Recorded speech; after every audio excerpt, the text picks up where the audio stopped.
Por último, el último panelista es Pedro Francisco Pérez Páez. Es doctor en economía de la Universidad de Austin de Estados Unidos. Francisco tiene una larga trayectoria en gestión dentro de lo que es el gobierno de la República del Ecuador y asesoramiento en temas de economía, y creo que nos puede ser bastante provechosa la reflexión suya y las preguntas que podamos hacerle a él de todo el país. Buenos días a todas, a todos. Muchísimas gracias por permitirme la oportunidad de estar junto con ustedes. Muchísimas gracias a las autoridades de la Facultad de Trabajo Social de la Universidad de La Plata por darme este gusto como dirigente estudiantil, también como dirigente universitario en mis buenas épocas. Y sobre todo, compañeros, porque esto es muy importante, porque América Latina se está olvidando de que hace ya casi 100 años el continente crujió, Alejandra.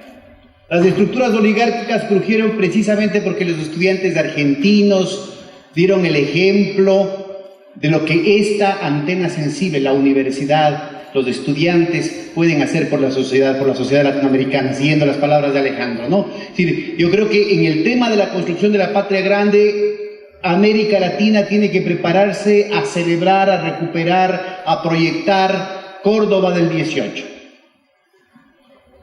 Pongámonos como consigna de la unidad de esos movimientos estudiantiles de todo el continente, de esa necesidad de recuperar la universidad, la academia para los pueblos, el referente luminoso que tuvo Córdoba del 18 desde el cono sur hasta México en la transformación no solamente de las condiciones en general, sino de esas propias clases medias a las que hacía referencia el compañero hace un momento. En la lucha por la construcción de una nueva hegemonía, en la lucha cultural, el rol que tienen ustedes es fundamental, compañeros. Yo por eso estoy muy agradecido de eso. Había preparado, no sé si se está viendo ya, por favor, ¿sí? Un álbum de recortes. Ustedes pueden encontrar ahí una serie de materiales como trabajadores sociales, como trabajadores de la sociedad. Yo creo que es indispensable el que ustedes cuenten con algunas municiones, sobre todo ahora que debemos estar muy alertas, muy vigilantes a un intento de recontar la historia, inventándose crisis que no existieron, inventándose problemas que no existieron, desde el cinismo de que siempre han habido pobres, pueden hacer, ¿no es cierto?, trucos con las cifras y comernos el cuento de cosas que no tienen ningún sentido, ni social, ni histórico, ni político.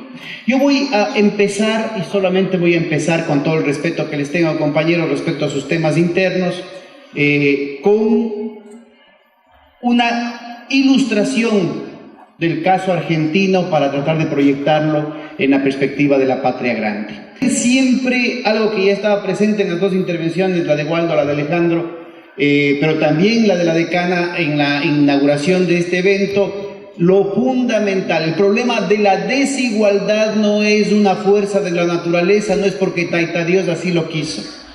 Es un proceso de correlación de fuerzas sociales. Es un proceso en el que cada uno de nosotros puede hacer la diferencia. No entender eso es resignarse, y peor aún en el trabajo. Ustedes que en su vocación profesional tienen que lidiar con el dolor humano todos los días, ¿no es cierto?, pueden caer en una trampa muy fácil de amortiguarse frente al dolor ajeno, ¿no es cierto?, y decir, bueno, así es la vida. Y miren, evidencias muy claras. Aquí tienen ustedes un material que pueden encontrarlo, no sé si han oído hablar de Thomas Piketty. Piketty es ahora el economista francés más famoso del mundo, más famoso inclusive del reciente premio Nobel Jean Tirole, precisamente porque con un equipo de más de 30 PhDs de distintas disciplinas, muy bien financiados además, pudieron reunir cifras, indicadores. Yo sé que son solo unos indicadores, hemos oído una cantidad de argumentos que muestran la multidimensionalidad del problema de la desigualdad, del problema de la pobreza y del problema de poder que está involucrado en eso. Pero es indispensable contar con cifras objetivas, comparables, que nos eviten el caer en cuentos chinos, ¿no es cierto?, como los que a veces se quieren hacer con propósitos electorales. Ya está pasando en el Ecuador y por eso les advierto, porque este es parte de la agenda de la restauración conservadora, el reescribir la historia, no solamente la antigua, sino la inmediata, la reciente, compañeros, para borrar la memoria de lo que se ha conquistado, de lo poco o mucho que se ha conquistado con todas las limitaciones, pero que ya vamos a ver, marca una tendencia contrasistémica, marca una clara... un claro desafío al móvil fundamental del capitalismo de esta época, del capitalismo financiarizado, del capitalismo neoliberal que hacía referencia a Walt. Aquí tienen ustedes entonces estadísticas desde principios del siglo XX para algunos países del tercer mundo, y entre ellos está ahí Argentina. Como no se nota muy bien, les pongo clarito las cosas. No sé si alcanzan a ver, compañeros, está en la línea roja, ¿no? Y vean ustedes, ahí estamos hablando de la concentración del ingreso del 1% más rico, ¿no?, en cada uno de los países. Aquí está Argentina en la línea roja, y vean ustedes cómo en los años 30 esa desigualdad aumentó rápidamente, y es la lucha social que se abre, digamos, lo que se consolida en torno a la cuestión de Perón, lo que rápidamente permite reducir la desigualdad. Y luego aquí está la revolución liberadora, ¿no es cierto? Se frena esa tendencia, y ni la dictadura puede sostener al pueblo organizado que continúa en la resistencia y que obliga, ¿no es cierto?, a una serie de manipulaciones en el juego de lo político, en el juego de lo institucional, combinando la mano de hierro con el guante de seda, ¿no?, en términos de Gramsci. Entonces, miren, aquí está el 73, Cámpora, vean ustedes una reducción importantísima, fruto de la movilización popular. Y aquí está claramente el rol de la dictadura militar. No es casual, no es un problema técnico, como nos quieren hacer creer a los economistas. Martínez de Hoz estuvo en el Fondo Monetario Internacional el día antes del golpe, negociando el paquete de medidas que iban a tomar. El mismo tipo de paquete de medidas que ahora quieren volver a implementar en el continente como parte fundamental del arrinconamiento de los pueblos. La economía se convierte en un arma fundamental, mucho más poderosa que las propias dictaduras. Lo que las dictaduras no pudieron hacer después a través de manipulaciones económicas, con la instalación, entre comillas, técnica de la crisis de la deuda, de los programas de ajuste y de austeridad, lo pudieron hacer las democracias, unas democracias sitiadas, unas democracias castradas que heredamos fruto de la lucha social, pero también fruto de las limitaciones con los que la academia enfrentaba los nuevos tiempos. Yo creo que esto es muy importante, compañeros, porque aquí hay una responsabilidad muy significativa de los medios intelectuales, de los estudiantes como ustedes. Yo no digo que no haya habido una lucha social importante, yo no digo que no haya habido un proceso muy doloroso que vivieron en todos los países de América Latina distintas generaciones de estudiantes, de profesores, pero hay también una tarea específica y una responsabilidad específica en términos de la producción científica, que yo creo que en la que estamos debiendo. Y sobre todo yo creo que la academia, el movimiento estudiantil, en los últimos 10, 15 años, tiene una deuda fundamental con nuestros pueblos, porque teníamos dirigentes entrañables, ¿no es cierto?, que estaban pero años luz en términos de las propuestas, en términos de las alternativas que se estaban construyendo para el continente, pero muy lejos estuvimos, ¿no es cierto?, de esa universidad, de esos movimientos estudiantiles, de esa intelectualidad de los años, como por ejemplo en la reforma del 18 en Córdoba, o como por ejemplo en los años 50 y 60 o en los años 70, en la que había toda una ebullición de propuestas, un debate apasionado respecto a cómo construir una nueva sociedad. Entonces, yo creo que ahora, desde obviamente las nuevas tecnologías, las nuevas posibilidades técnicas y tecnocráticas con las que hemos venido en muchos casos exagerando en nuestra formación académica, tenemos una responsabilidad de dar una respuesta también superior. Son tiempos complejos, sí, Pero tenemos, miren, todas esas cabezas pensantes, cada una de ustedes con plena capacidad y pleno derecho de hacer la diferencia y de contribuir de manera cualitativa al carácter, la dirección, la naturaleza de la lucha social que permita recuperar una trayectoria en este sentido, ¿no? Aquí lastimosamente no tenemos en este gráfico cifras para los últimos 10 años, entonces no podemos comparar. Estos son datos que salen de las declaraciones de impuesto a la renta. Por cierto, no incluyen ni los Panama Papers, no incluyen los testaferros, las empresas fantasmas, así es que son datos aproximados. Por cierto, hay otro autor del mismo grupo investigador de Piketty, se llama Zuckman, que ha trabajado el tema de los paraísos fiscales, de las guaridas fiscales, que ustedes, si están interesados en ese tema, van a darse cuenta cómo esto se exponencia. Estos datos formales de esta primera aproximación se exponencia de manera brutal el rato que se toma en cuenta ese mercado negro, ¿no es cierto?, vinculado al shadow banking, vinculado a los derivados financieros, a los paraísos fiscales, a los Panama Papers. Entonces, yo espero que en estos momentos del hambre haya llamado su atención con el caso argentino, y quisiera tratar de proyectar eso en términos precisamente de esa lucha cultural a la que estaban haciendo referencia los compañeros, que es uno de los flancos más importantes y que a veces, Keynes lo decía, Keynes, que era otro liberal a propósito, liberal, no liberista, ¿no? Keynes decía: somos esclavos de una cantidad de economistas muertos desde hace mucho tiempo y no nos hemos dado cuenta. Entonces, yo sé que los economistas tenemos nuestras obsesiones, sobre todo con las cifras, con los gráficos, pero a veces no se dan, compañeros de otras profesiones, compañeros que inclusive no tienen un entrenamiento en el plano académico, no se dan cuenta que están repitiendo lo que otros economistas han venido diciendo en el pasado, y esos memes son parte fundamental en esa lucha cultural. Una de ellas, precisamente lo que acaban de conversar los dos compañeros, el tema de la ideología de la desigualdad.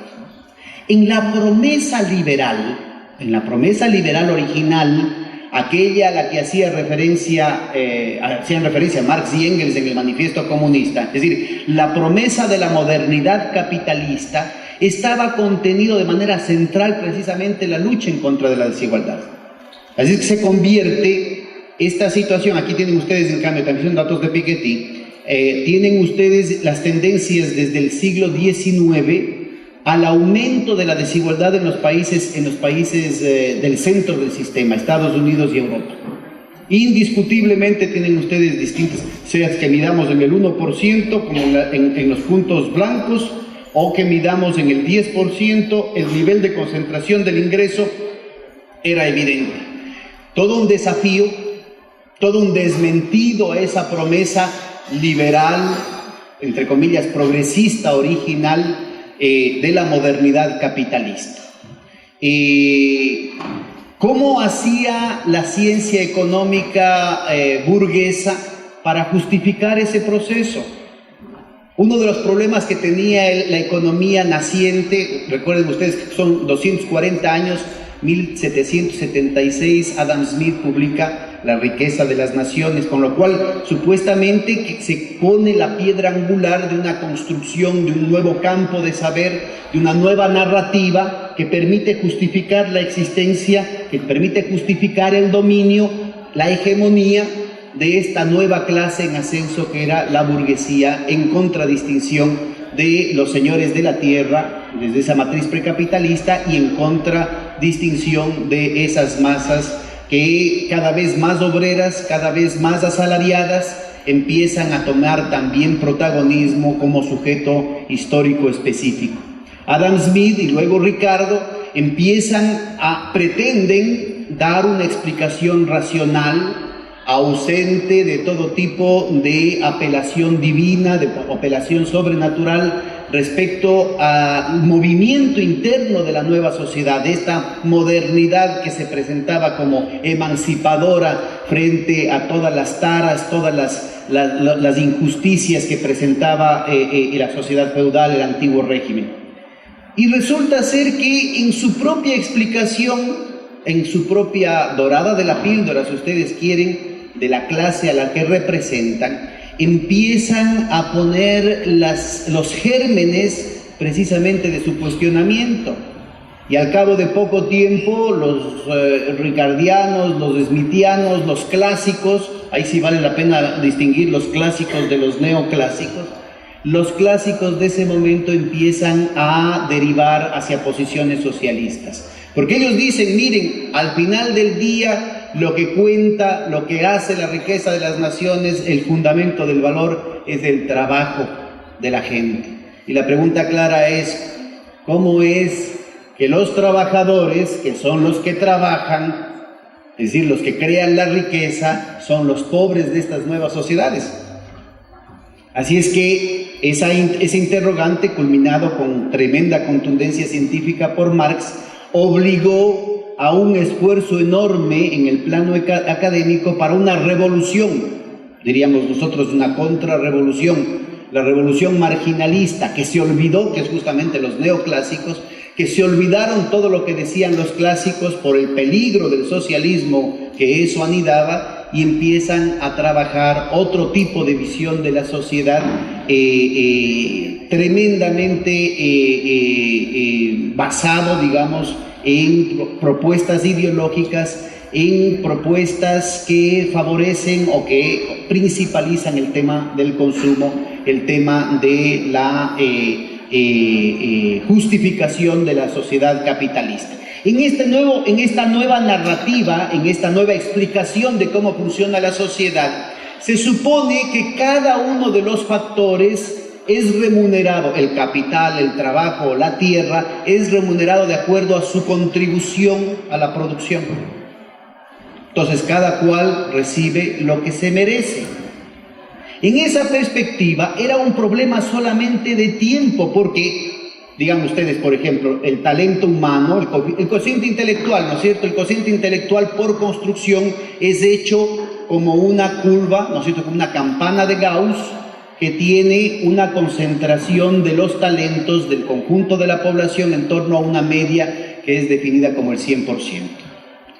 Si es que partimos de eso, la contribución de la gente en general debería tender también a una distribución simétrica concentrada en la media en torno a un parámetro, y por tanto la distribución del ingreso debería reflejar de manera correspondiente una situación igualitaria como parte intrínseca en la dinámica del capitalismo. Pero la sorpresa es precisamente esto, de que eso no sucedía. La evidencia en los países ricos era que aumentaba la pobreza, y la evidencia en los países pobres era todavía más contundente respecto a los procesos inclusive de destrucción, de empobrecimiento que significaba la vinculación de las periferias a la dinámica del capitalismo, en muchos casos en el marco de violentas conquistas coloniales.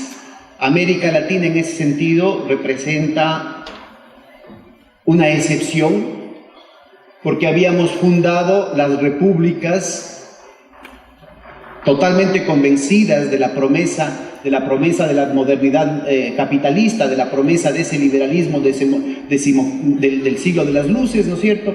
Y habíamos sufrido la alucinación de que esa soberanía política, de que esas libertades, de que esos buenos deseos contenidos en las constituciones y en las leyes iban a terminar iban a terminar resultando para todos los miembros de la sociedad. La realidad concreta era, por el contrario, ¿no es cierto?, una situación de beneficio para las élites, un proceso de latrocinio y en algunos casos de genocidio a los pueblos nativos, y la formación y la reproducción ampliada de los nuevos pobres. El desarrollo de la ciencia económica genera una nueva ideología. Dicen, esperen, estamos estudiando, no hagan todavía la revolución, fíjense lo que está pasando.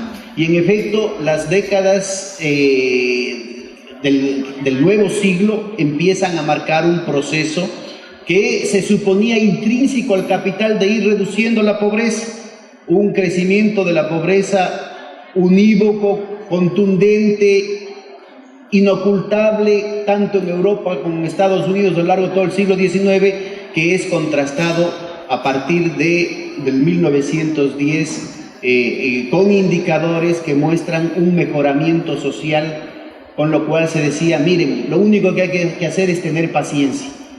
Si ustedes se modernizan, esto va a permitir que ustedes sufran al principio y en las próximas generaciones ustedes van a tener su recompensa. Bueno, esa ideología de la desigualdad, ¿sí? Esa ideología de la desigualdad ha estado presente no solamente en los textos de economía antes, sino recientemente en los paquetes de ajuste. Cada vez que toca implementar un paquete de ajuste económico, de estabilización, de ajuste estructural, de austeridad, en Europa, en América Latina, en África, en Asia, ¿no es cierto?, son medidas duras pero necesarias. Tenemos que ajustarnos los cinturones ahora porque la evidencia histórica muestra que si se tiene un poco de paciencia, los problemas se resuelven.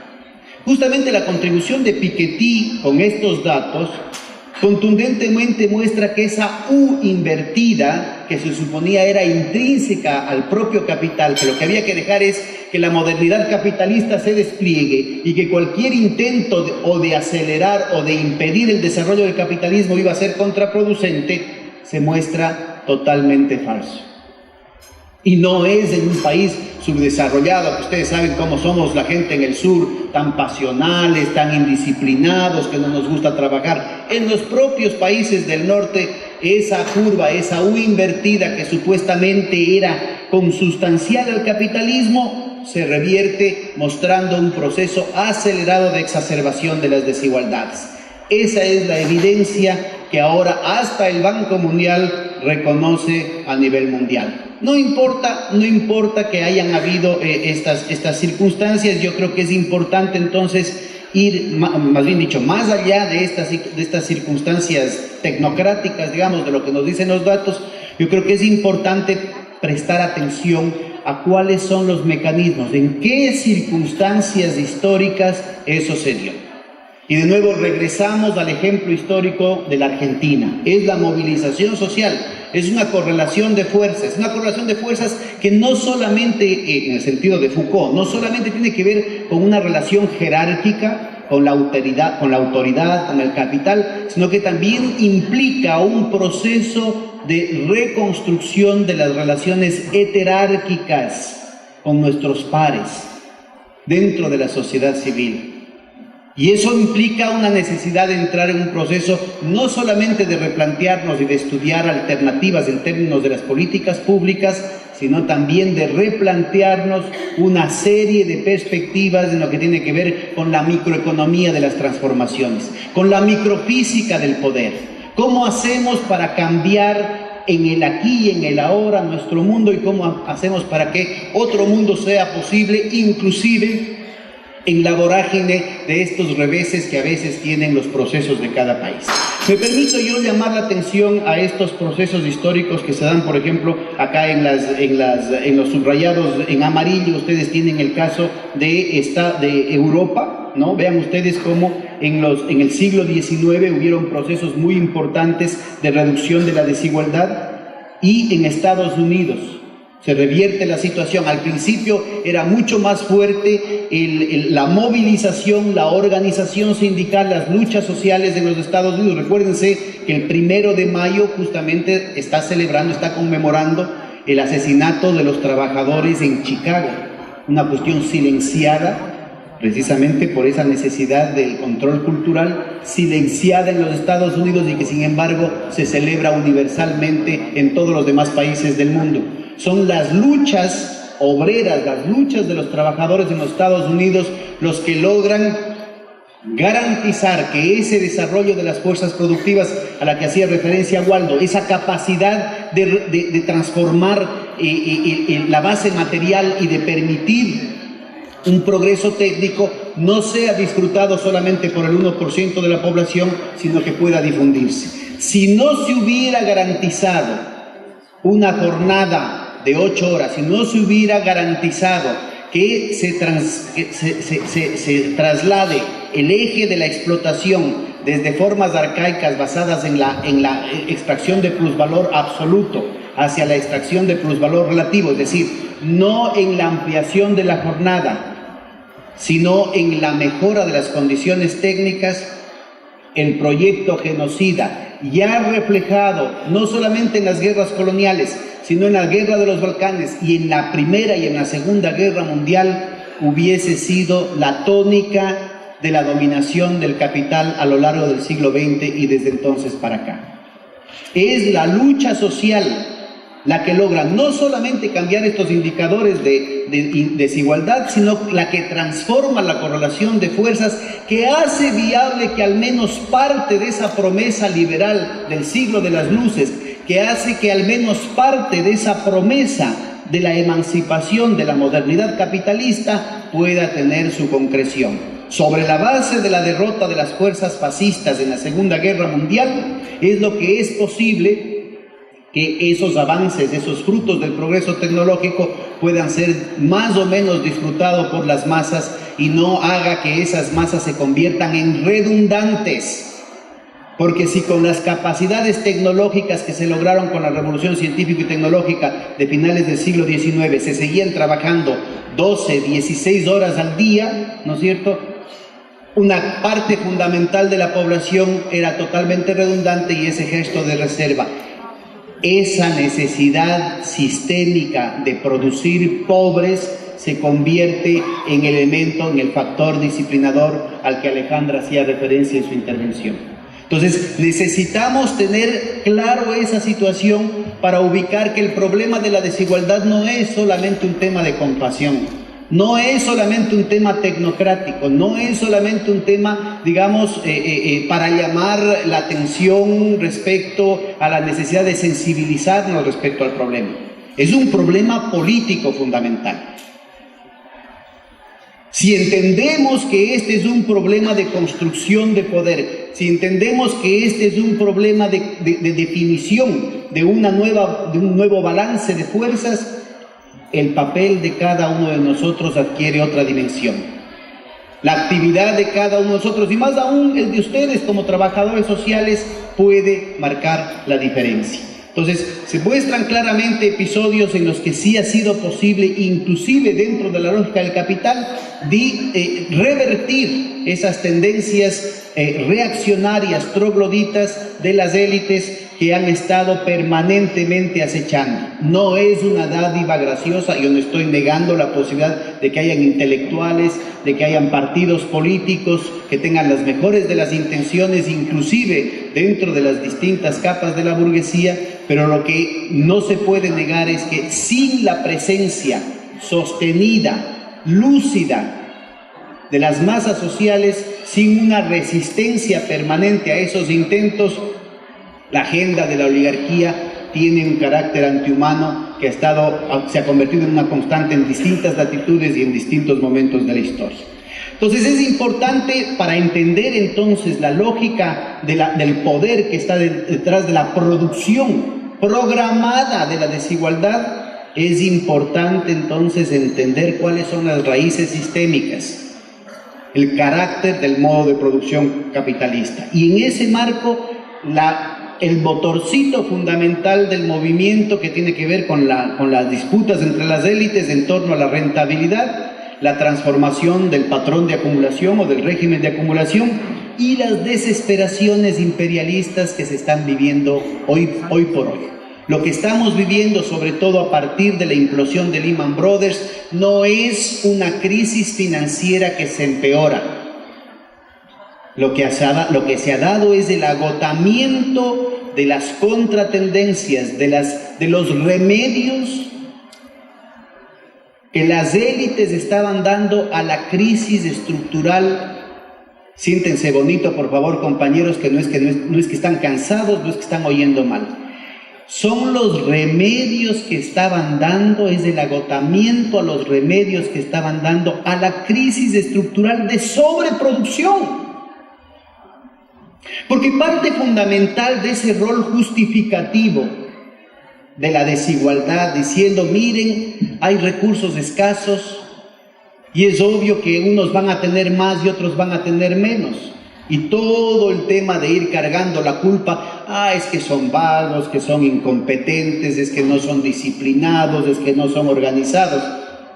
Sí les suena familiar, ¿no es cierto? Todo eso se desmorona el rato que nos damos cuenta que las crisis modernas no son crisis de escasez. Los libros de texto de economía se pasan lavándonos el cerebro de que la economía es la ciencia de la escasez, de que la escasez es una constante en nuestra vida cotidiana. Si algo ha logrado la modernidad capitalista es precisamente liberar gradualmente en todos los ámbitos de la vida social de esa tiranía de la necesidad. El capital es prisionero de su propio éxito productivista y el problema que tiene es que inunda al mundo de mercancías demasiado baratas para las tasas de ganancia que requieren. Póngase a pensar, miren, durante miles de años, millones de años, en el proceso de hominización del hombre, que es al mismo tiempo el proceso de humanización de la naturaleza, la gente hace un esfuerzo, por decir algo, por producir papas o por obtener unos tubérculos o por producir comida, porque tiene hambre. A propósito de que ahorita ya estamos con hambre, digo yo, ¿no?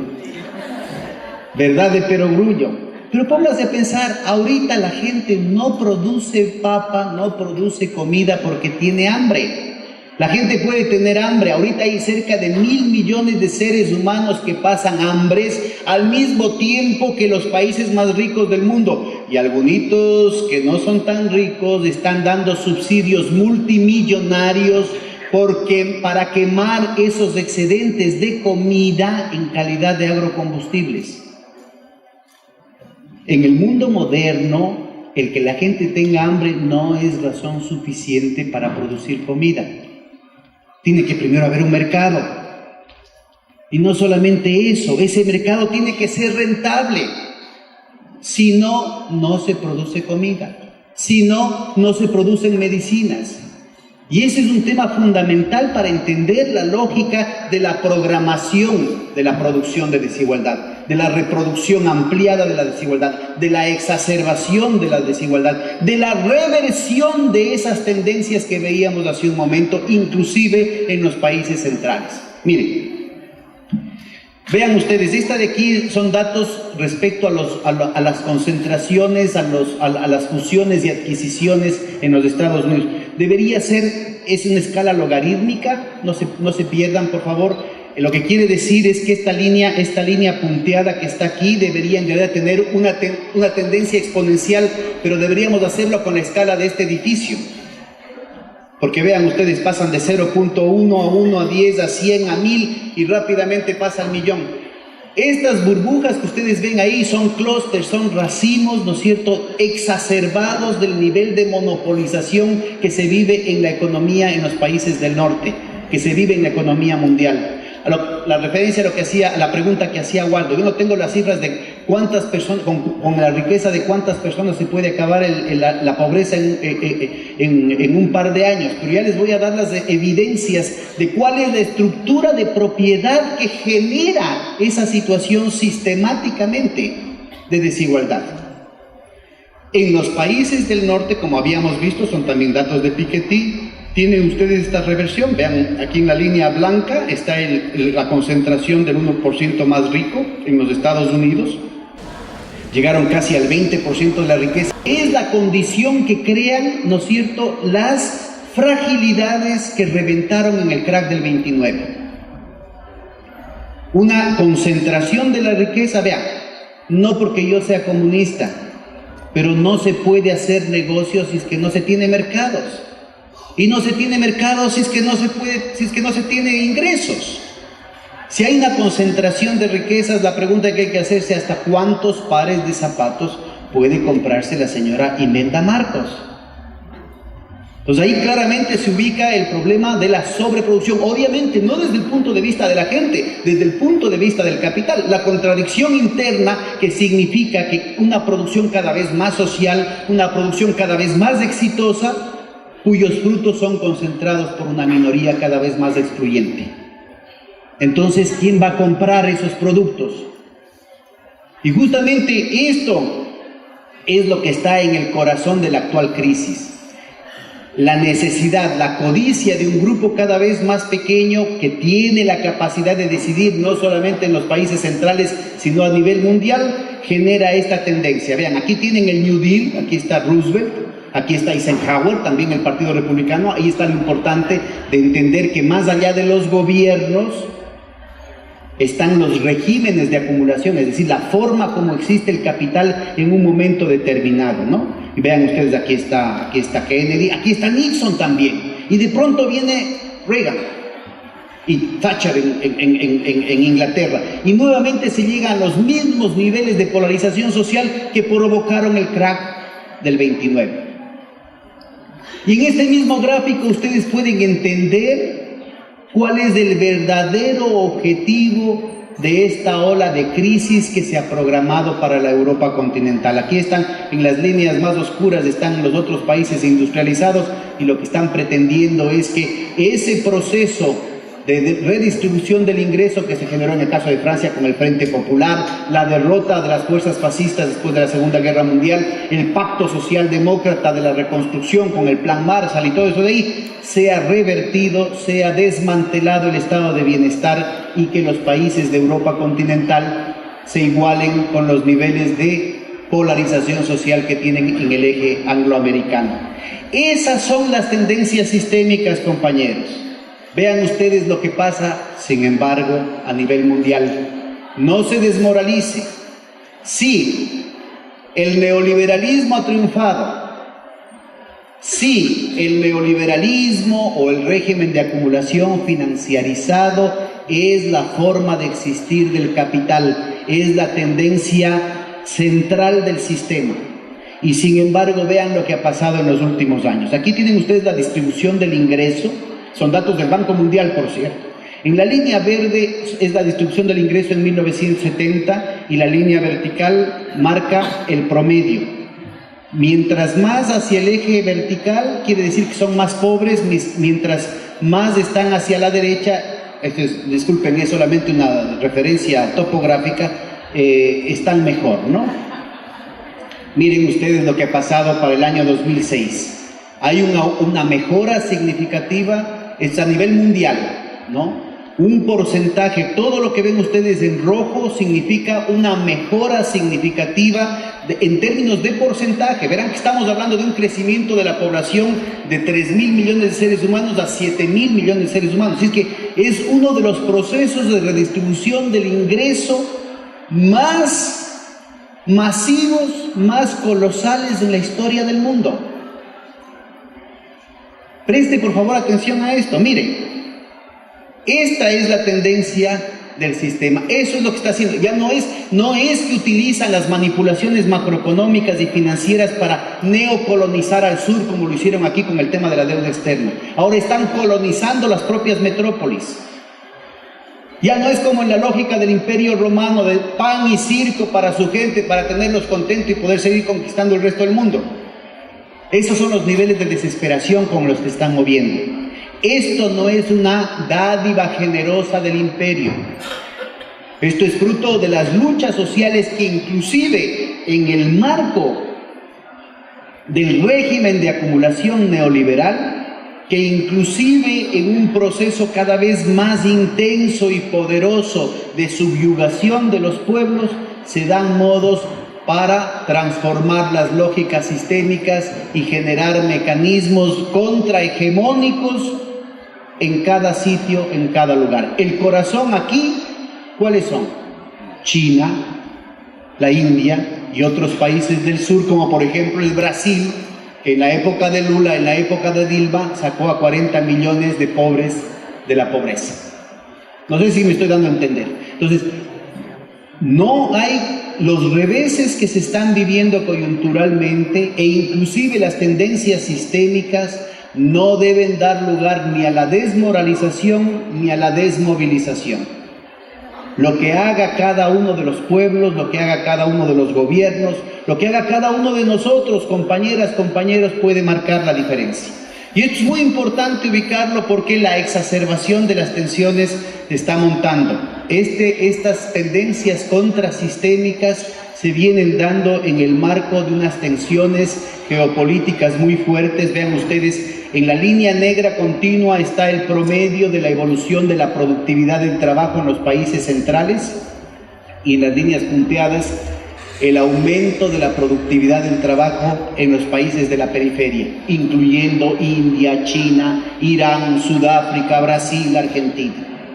Y esta tensión es lo que hace que inclusive la promesa, ya no del liberalismo de los siglos de las luces, del liberalismo liberista, se vuelva una impostura, se vuelva una farsa. Esta situación define estructuralmente un problema de balanza de pagos para los países centrales, porque este diferencial de productividad implica un déficit comercial permanente. Por tanto, ese cuento de libre comercio con el que nos están haciendo firmar los tratados, el acceso a la Organización Mundial de Comercio, el Transatlantic, el Transpacific Public-Private Partnership y tantos otros cuentos chinos, en realidad esconden una agenda antiliberista. En realidad esconden una cantidad de manipulaciones, una cantidad de restricciones institucionales al comercio a favor de los monopolios transnacionales y a favor de los países centrales, que distorsionando el libre comercio que ellos pregonan, permitan un proceso colosal de transferencia de excedentes. Esta situación que a nivel de las fuerzas productivas reales ha dado, aquí está la evolución del Producto Interno Bruto a nivel mundial, vean ustedes, acá se ve todavía más claro. Vean ustedes cómo Asia, el porcentaje, el gráfico está marcando, mientras mayor área, mayor incidencia, mayor contribución al Producto Interno Bruto mundial. Vean ustedes cómo los países centrales, sobre todo Europa, pierden participación, y vean ustedes cómo Asia, estos son datos desde el 1700, está recuperando una presencia en el mercado mundial, en la producción de riqueza mundial, precisamente por esta reasignación, por este nuevo eje en la concentración de las capacidades estructurales de producir. Capitalistas. Aquí no estamos hablando ni de socialismo ni de solidaridad, estamos hablando de las condiciones endógenas del sistema que le están llevando a una situación sin salida, que están llevando a una situación de desesperación imperialista. ¿En el marco de qué, compañeros?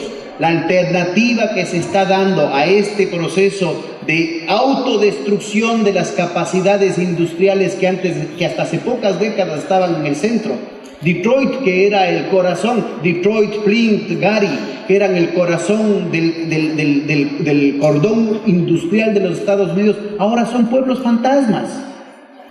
¿Provocado por qué? No por una invasión, no por una imposición del Fondo Monetario, como fue el caso de la Argentina o de los países de América Latina, por decisión propia de las propias transnacionales norteamericanas que, buscando formas de rentabilidad mayores, han deslocalizado esa industria precisamente a esas nuevas periferias, generando esta tensión.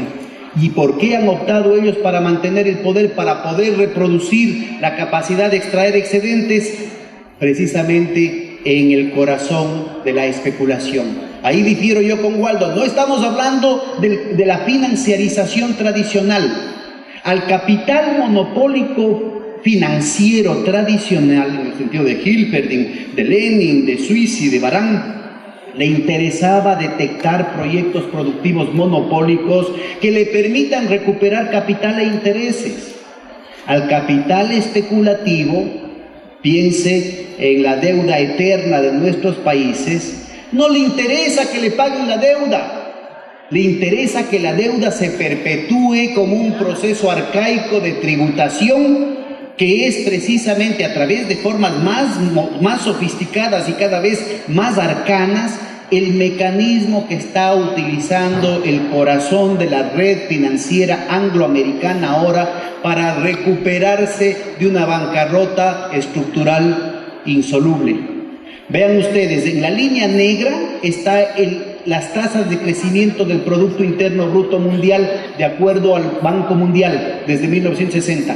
Cada vez es menor y cada vez es más volátil.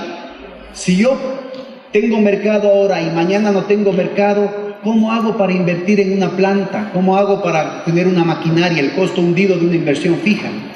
Entonces la lógica fundamental es el traslado inclusive de fracciones paradigmáticas del capital productivo hacia el capital especulativo. General Electric, el paradigma, Thomas Alva Edison, el paradigma de la segunda revolución científico-tecnológica, ahora es GE Capital, un fondo de inversión.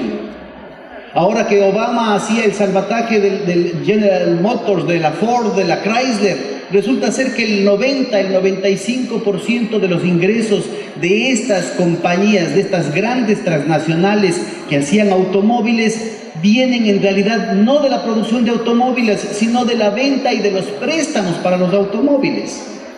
Entonces, ¿qué es lo que está sucediendo? En contraposición a esta tendencia descendiente de la torta real, de la tasa de crecimiento de la torta real, lo que tenemos es un crecimiento exponencial de esta forma parasitaria de capital financiero, que es el capital especulativo, que son las derivadas financieras, los Panama Papers, las guaridas fiscales, etcétera, etcétera, shadow banking. Entonces, miren, con esto acabo, compañeros. El problema que tenemos ahorita es que el tamaño de la economía real, el PIB mundial real, está en alrededor de 63, 70 millones de dólares. La deuda de las empresas, de los hogares, de los estudiantes, de los gobiernos, inclusive de los gobiernos del norte, representa entre 212 y 220 millones de dólares. Ya ahí tenemos un problema de insolvencia estructural. ¿Cómo hace usted para pagar 3 veces, 4 veces más de lo que usted tiene en la producción total de un año? Pero resulta ser que ha surgido un nuevo tipo de deudas, esta que usted ve acá, que en realidad empieza y se desata a raíz del golpe de estado de la señorita Mónica Lewinsky, cuando al señor Clinton en un descuido le hicieron firmar el Financial Modernization Act. Vea usted, eso representa alrededor de 1.500 millones de dólares. Entonces, inclusive, si es que regresan las políticas de austeridad, vuelve a instalarse en América Latina el ciclo de la deuda externa. Inclusive si regresan los años 80 y los años 90 América Latina con la restauración conservadora. Inclusive si latinoamericanizan Europa.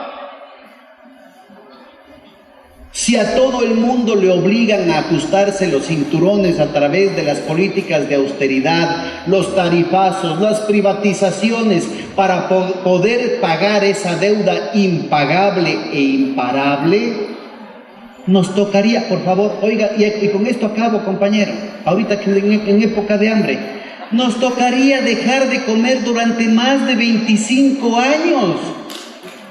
Los 7.000 millones de seres humanos, porque el PIB mundial no alcanza, el PIB mundial de 25 años no alcanza. La última vez que intentamos, al menos en Ecuador, no se pudo, compañeros. Entonces, simplemente esta restauración conservadora, compañeros, aquí y en el mundo es inviable. No porque yo sea comunista, porque las cifras así lo dicen. Y porque en definitiva la gente, desde su dignidad y desde su memoria histórica, por más intentos que haya de manipularle los sesos a la gente, de manipularle los datos, va a acordarse de lo que se ha ganado. Con todos los problemas que hay, la alternativa que nos plantea esa oligarquía cada vez más minúscula, y con esto les acabo, compañeros, vean, esa oligarquía está representada de 37 millones de compañías, esto es un estudio basado en las declaraciones de impuesto a la renta. Resulta ser que solo 147 compañías controlan el 40% del PIB. Y en el corazón de esa oligarquía están los mismos bancos que, quebrados, están pidiendo caridad de los bancos centrales y que utilizan esa plata para seguir especulando, compañeros, especulando en el precio de la soya, en el precio del petróleo. Hay una información de las autoridades, ahorita estoy a cargo de la construcción de la autoridad antimonopolio en el Ecuador. El año pasado nos dieron una información en los Estados Unidos de las propias autoridades antimonopolios que hay 525 casos de colusión de los grandes bancos para manipular el precio del dólar, el precio del oro, el precio del cobre, el precio del platino, el precio de la soya, el tipo de cambio entre el dólar y el euro, la tasa de interés, etcétera, etcétera. 525 casos. ¿Quiénes son? Precisamente los mismos bancos que están acá, los mismos bancos que han recibido la plata de la Reserva Federal, del Banco de Inglaterra, del Banco Central Europeo, del Banco de Japón, del Banco Nacional de Suiza. No tienen alternativa, compañeros. Los procesos de agudización de la desigualdad, los procesos que inclusive ponen en riesgo la situación, como se mencionaba aquí, vean ustedes el nivel de desperdicio fundamental. Aquí está, en lo que ven en rojo es el PIB que podría producirse sin necesidad de $1 más de inversión. Y simplemente no se produce, simplemente se provoca recesión y desempleo, habiendo maquinaria disponible, habiendo tierras disponible, habiendo trabajadores con ganas de trabajar, se provoca esa recesión porque no es rentable seguir produciendo. Esa etapa histórica, esa promesa histórica de la modernidad capitalista ha cerrado su ciclo, está en su etapa senil. Es la hora de los pueblos, compañeros. Y precisamente eventos como este están forjando, están construyendo la posibilidad de que los pueblos de la patria grande tomen en sus manos su destino en el aquí y en el ahora. Muchísimas gracias.